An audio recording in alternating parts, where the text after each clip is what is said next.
And so Christian Association of Nigeria is not an association of Christian clergies or Christian men of God or women of God alone, but it is an association of those who believe in Christ and those who are redeemed by the blood of Christ. We as church leaders should not throw our two hands in the air with a sense of helplessness that, well, we only have to pray. This workshop will empower us not only to pray, but to take action and to continue to win the confidence of the smallholder farmers in the leadership of the church.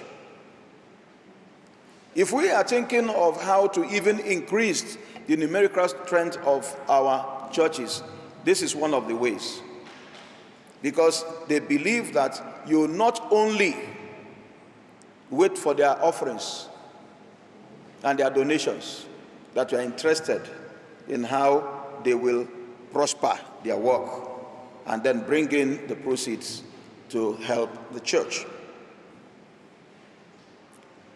The Christian Association of Nigeria believes that the church must engage government in policies and get even involved to a certain extent in policy making. We must make our input. And whether you like it or not, in Nigeria, I can give it to government. There is no government that does not listen to the Christian Association of Nigeria. Christian Association of Nigeria has a powerful voice. But the way we see ourselves as a group that plays complementary role to the efforts of government to enhance the well-being of our people. And so this kind of workshop will enable us, will equip us to be able to engage government, not in a confrontational manner, but in a manner that we will even bring certain perspectives that are being downplayed to the front burner for serious attention. What happens in a big place like this is that when you don't raise your voice or when you don't raise your hand, nobody knows you are there. And the church should be able to lift the hands of the smallholder farmers and raise them around the table of policy making. And therefore, when we are in this workshop, we must always look out for those things that will help us to also watch the policies of government. The church should move closer and closer and have our eyes wide open all the time, so that when policies come out, we do not only applaud policies because it looks good, but we have to look at each policy, particularly on this climate change adaptation, on how it affects the smallholder farmers, people in the villages, people who do not have access to information. Because there are policies that could favor the smallholder farmers, but they may not even have access, they may not even know about it. Just like the General Secretary of OAIC, Reverend Nick Talibale, said. Of course, it is good to say that you will give support to farmers who have suffered loss, but some of them may not even know. I remember when, in my undergraduate years, I had a roommate who came from Bayelsa. And the part he came from Bayelsa, his village is just at the tip of the Atlantic Ocean, a place called Akasa. So when in those days there was, there was no mobile phone. So they relied on radio to know when universities will resume. So sometimes when we resume, he will come back, he will come to school maybe 1 week after or 2 weeks after. And we used to make a joke that in Akasa, they don't get any radio in Nigeria, they get Radio Cameroon. So they don't get to hear about what happened in Nigeria. Now, it could also happen to farmers in those areas. So that even when government says we have palliatives, how many people understand what it is? You know, palliative is a new word in the Nigerian palace, which started just in I think it started during the COVID-19 time, just like 3 years ago. But this palliative we are talking about, how many people understand it? And so, even when these things are available, the church should be able to point to the direction of those places for the farmers. We have done well in the area of health, where the church becomes the voice of the health practitioners to alert the members that we have immunization available for our children, for adults, and all that. And sometimes they come and we help them to announce. Now, we must also find a way to also speak for the farmers.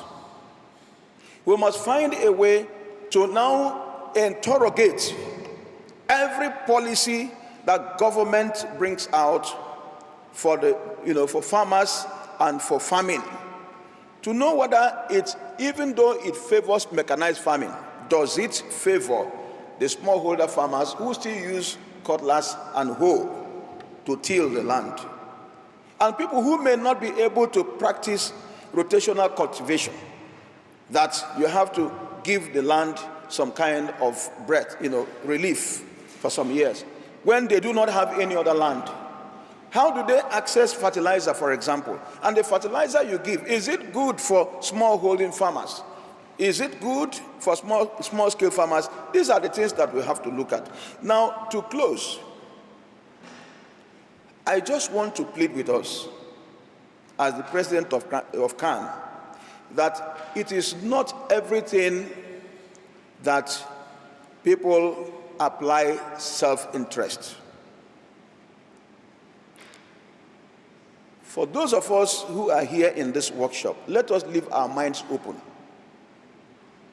For any good thing that comes into a family, one person must bring it. OAIC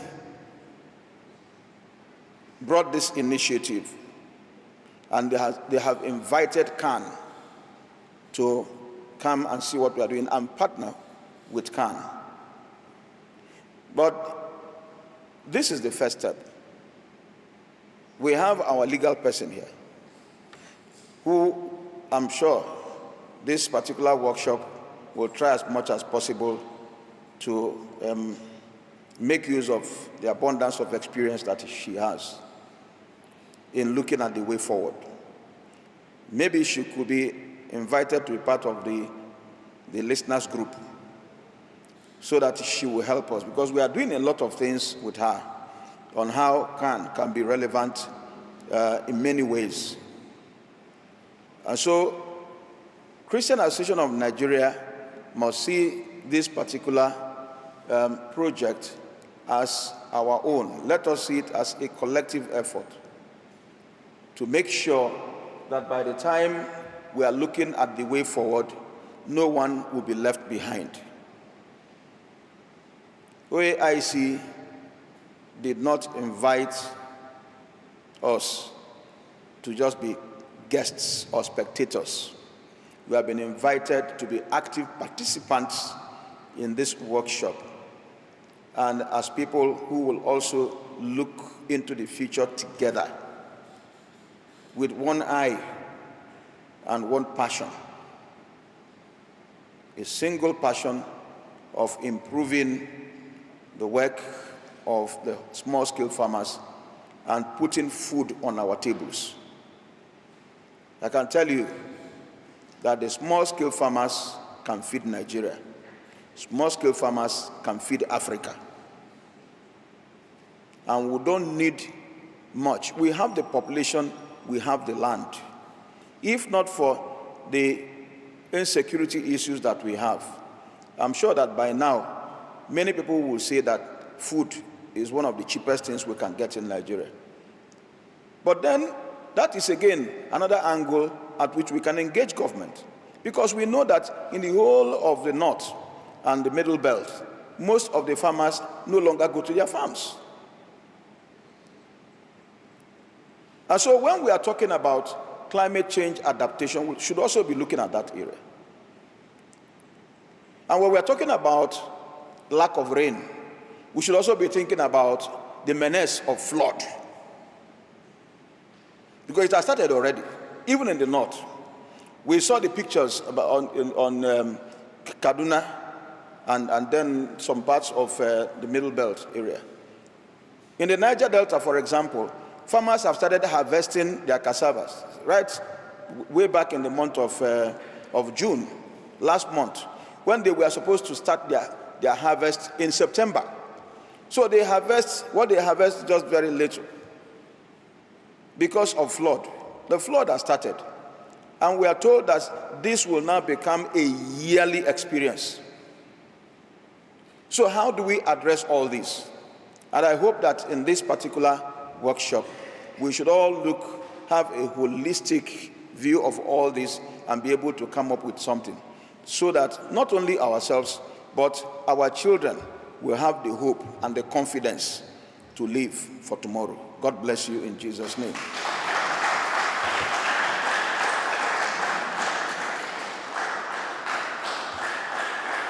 Thank you.